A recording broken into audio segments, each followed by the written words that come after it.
Hello everyone, welcome to market investment. मैं हूं राहुल गुप्ता। स्वागत करूंगा आप सभी का हमारे चैनल मार्केट इन्वेस्टमेंट में। दोस्तों, आज हम बात करने वाले हैं गोल्ड के बारे में। आज हम बात करने वाले हैं सिल्वर के बारे में। दोस्तों, गोल्ड और सिल्वर इन दोनों कीमती धातुओं के बारे में बात करने के पहले मैं आपको ये बताना चाहता हूं कि मैं गोल्ड, सिल्वर या अदर कमोडिटी से रिलेटेड डेली बेसिस पर एक वीडियो बनाता हूं, जिसमें मैं कमोडिटी से रिलेटेड कोई भी लेटेस्ट न्यूज, लेटेस्ट अपडेट होता है उसको वीडियो के माध्यम से आप तक पहुंचाने की कोशिश करता हूं। अगर आप भी डेली बेसिस पर गोल्ड, सिल्वर या अदर कमोडिटी से रिलेटेड सारे अपडेट चाहते हैं तो सबसे पहले मेरे इस चैनल को सब्सक्राइब कर लीजिए। चलिए दोस्तों, फिर शुरू करते हैं आज का जो हमारा मेन टॉपिक है गोल्ड एंड सिल्वर का। सबसे पहले तो सिल्वर की बात करें कि भाई सिल्वर तो एक न्यूट्रल ट्रेंड के बीच में फंस गई है। एक 94 से 97,000 के बीच में सिल्वर अभी हमें सस्टेन करती नजर आ रही है। काफी लंबे समय से गिरावट आती है गोल्ड के अंदर तो उसके अंदर गिरावट 94 तक आ जाती है। तेजी आती है गोल्ड में तो उसके अंदर तेजी 97 तक आ जाती है, क्योंकि सिल्वर के अंदर बहुत सारी अच्छी खबरें भी आई, बहुत सारी खबरें खराब भी आई। कहीं ना कहीं गोल्ड का अनुसरण सिल्वर करती है। तो हमने क्या देखा कि भाई सिल्वर के लिए अच्छी खबर आई, गोल्ड के लिए बुरी खबर आई। उसी टाइम गोल्ड नीचे की तरफ गया तो सिल्वर अच्छी खबर में कोई खास प्रदर्शन नहीं कर पाई।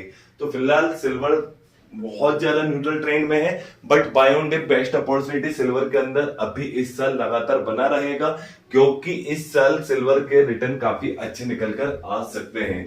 तो गिरावट पर खरीदारी सिल्वर के अंदर करें। अगर आप ट्रेडिंग भी करते हैं तो सिल्वर के अंदर खरीदारी करके ट्रेडिंग करिए, शॉर्ट सेलिंग बिल्कुल मत कीजिए, क्योंकि कई एक्सपर्ट और रिसर्च फर्म का मानना है कि इस साल में सिल्वर काफी अच्छा रिटर्न दे सकती है। वहीं बात करें गोल्ड की, तो गोल्ड ने लास्ट वीक काफी ज्यादा बड़ी गिरावट हमें दिखाई। 6 महीने के बाद की सबसे बड़ी साप्ताहिक गिरावट हमें गोल्ड के अंदर देखने को मिली। अगर हम बात करें कि भाई 21 अप्रैल 2025 में सिल्वर गोल्ड ने अपना लाइफ टाइम हाई बनाया 99,358 रुपए का। भाई हम देख रहे हैं कि इस वीक, मतलब लास्ट वीक में जो वीक गया है उस वीक में हमने गोल्ड का लो देख लिया 90,890, जो कि 8 से 9% की एक बड़ी गिरावट को दिखाता है। भाई तो इतनी बड़ी गिरावट क्यों निकल कर आई गोल्ड के अंदर? आपको बहुत अच्छे से पता है कि क्यों निकल कर आई है, क्योंकि जो लास्ट वीक गया है वो गोल्ड के लिए काफी ज्यादा नेगेटिव न्यूज से भरा हुआ था। लास्ट वीक में हमने क्या देखा कि गोल्ड को लेकर डेली बेसिस पर एक नई नेगेटिव न्यूज निकलकर सामने आई। जैसे कि हम बात करें कि भाई लास्ट वीक में मंडे वाले दिन गैप डाउन ओपनिंग हुई, कारण भारत पाकिस्तान का सीज फायर। दूसरा, भारत पाकिस्तान का सीज फायर हुआ, भू राजनीतिक तनाव कम हुआ। दूसरा, हमने देखा कि दुनिया की दो सबसे बड़ी अर्थव्यवस्था जिसके बीच में टैरिफ को लेकर एक टैरिफ वॉर चल रहा था, उसके अंदर हमने कहीं ना कहीं समझौता देखा। अमेरिका और चाइना के बीच में टैरिफ डील हुई। टैरिफ डील को लेकर सेफ इन्वेस्टमेंट के रूप में गोल्ड के अंदर काफी ज्यादा कमी देखने को मिली। वहीं जोखिमपूर्ण निवेश के रूप में निवेशक स्टॉक और शेयर बाजारों की तरफ गए। हमने ग्लोबल मार्केट के अंदर काफी अच्छी तेजी देखी। वहीं हमने देखा कि भाई सेफ इन्वेस्टमेंट के रूप में गोल्ड को काफी ज्यादा नापसंद किया गया, तो गोल्ड के अंदर गिरावट निकल कर आई। वहीं ईरान और अमेरिका के बीच में परमाणु समझौते हुए, जिसको लेकर एक मतलब विश्व शांति की एक बात होने लगी कि भू राजनीतिक तनाव इससे कम होंगे। वहीं हमने यूक्रेन और रशिया को लेकर भी हमने बातचीत होती हुई दिखाई दी, जिससे गोल्ड को काफी ज्यादा नेगेटिव इंपैक्ट देखने को मिला। यानी कुल मिलाकर लास्ट वीक जो था ना वो पूरा गोल्ड के लिए बिल्कुल नेगेटिव न्यूज से भरा हुआ था। तो भाई इतनी ज्यादा नेगेटिव न्यूज आने के बाद भी गोल्ड के अंदर हमें 2 से 3-4% की गिरावट देखने को मिली। यानी गोल्ड ने कहीं ना कहीं अपने आप को संभाला, क्योंकि अमेरिका और चाइना के बीच में जितनी बड़ी डील हुई है टैरिफ को लेके, उस डील में मतलब मेरा मानना ऐसा है कि यह डील कम से कम गोल्ड के भाव को 88,000 तक लेकर आती। वहीं भारत पाकिस्तान के बीच में जो समझौता मतलब सीज फायर हुआ, ये न्यूज भी 88,000 के आसपास लेकर आती, और जो दुनिया में भू राजनीतिक तनाव कम होते हुए दिखाई दिए उससे भी गोल्ड के भाव 88,000 तक आते। लेकिन हमने क्या देखा कि गोल्ड के भाव 92, 93 के लेवल के आसपास अपने आप को सपोर्ट देने लगे। तो कहीं ना कहीं इतनी ज्यादा नेगेटिव न्यूज में भी गोल्ड अपने आप को संभाल रहा है, क्योंकि गोल्ड के बायर अभी भी बहुत ज्यादा भरोसा बता रहे हैं गोल्ड के ऊपर। यानी गिरावट पे खरीदारी करना गोल्ड के लिए बेस्ट अपॉर्चुनिटी हो सकता है। कारण बहुत सारे हैं गोल्ड के अंदर बढ़ने के। नेगेटिव न्यूज निकल कर आई है, लेकिन आप पॉजिटिव भी सुनिए कि भाई इतनी जल्दी टैरिफ वॉर खत्म नहीं होने वाला है।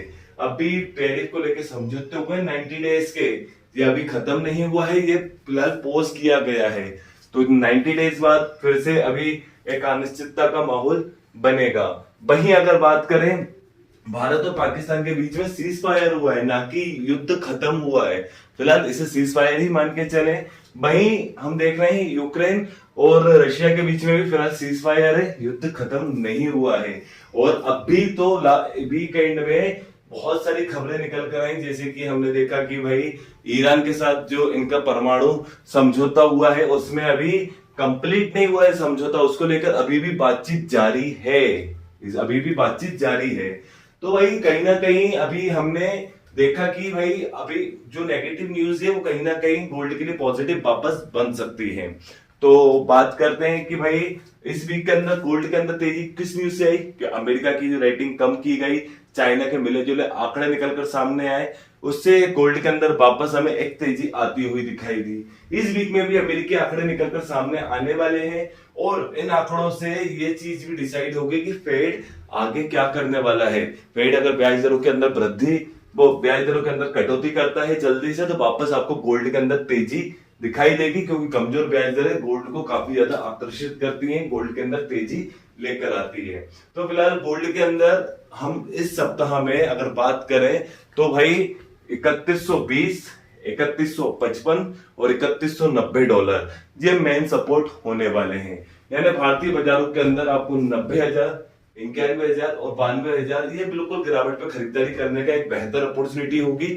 वहीं हम देखते हैं कि भाई अगर गोल्ड 3245 डॉलर को पार करता है कॉमेक्स बाजारों के अंदर, यानी भारतीय बाजारों के अंदर अगर हम गोल्ड को लगभग 94,000 के ऊपर जाता हुआ देखते हैं, तो वापस ये गोल्ड हमें 3250, 3290 और 3350 के बीच आता हुआ दिखाई दे सकता है, जो कि 94,000, 95,000, 96,000 होता है। तो इस बार गोल्ड की जो रेंज है ना 3150 डॉलर से 3350 डॉलर के बीच में हो सकती है। फिलहाल पे गिरावट पे खरीदारी करना बेहतर अपॉर्चुनिटी होगी कि स्टॉप लॉस के साथ मार्केट के अंदर ट्रेड करना पड़ेगी। विदाउट स्टॉप लॉस तो मार्केट के अंदर अभी फिलहाल ट्रेड नहीं कर सकते, बिकॉज मार्केट के अंदर काफी ज्यादा उतार चढ़ाव है, मार्केट के अंदर बहुत सारी खबरें हैं जिससे काफी ज्यादा उतार चढ़ाव निकल के आ रहे हैं। तो एक अगर आप 4 क्वांटिटी पे भी ट्रेड करते हो ना, तो एक क्वांटिटी पे ट्रेड करो, क्योंकि मार्केट एक क्वांटिटी में ही उतना लॉस और उतना प्रॉफिट दिखा रहा है जितना 4 लॉट में दिखा सकता था। तो भाई आपको कम से कम लॉट में ट्रेड करना है, एक स्टॉप लॉस के साथ मार्केट के अंदर पोजीशन बनाना है, गिरावट पे खरीदारी करना है, बेस्ट अपॉर्चुनिटी हो सकती है गिरावट पे खरीदारी करना। आगे गोल्ड के टारगेट और भी काफी अच्छे हो सकते हैं। चलिए दोस्तों, आपको क्या है, सारी न्यूज और सारे अपडेट के ऊपर नजर रखना है। और सारी न्यूज और सारे अपडेट कहां मिलेंगे, सामने स्क्रीन पर आपको पर्सनल व्हाट्सएप नंबर प्रोवाइड करके रखा है, आप उस नंबर पर मुझे व्हाट्सएप पे मैसेज कीजिए। मैं आपके नंबर को अपने कम्युनिटी ग्रुप पे ऐड करूंगा, जहां पर मैं सारी न्यूज, सारे अपडेट और सारे डेटा को अपडेट करता रहता हूं। तो आप भी मेरे ग्रुप में ऐड होना चाहते हैं, व्हाट्सएप ग्रुप में ऐड होना चाहते हैं, तो सामने दिए हुए नंबर पर मुझे व्हाट्सएप पे मैसेज कीजिए, आपके नंबर को मैं अपने कम्युनिटी ग्रुप में ऐड कर दूंगा।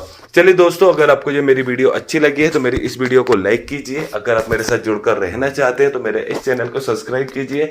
एंड अंत तक मेरे साथ इस वीडियो में जुड़े रहने के लिए आप सभी को मेरा दिल से धन्यवाद।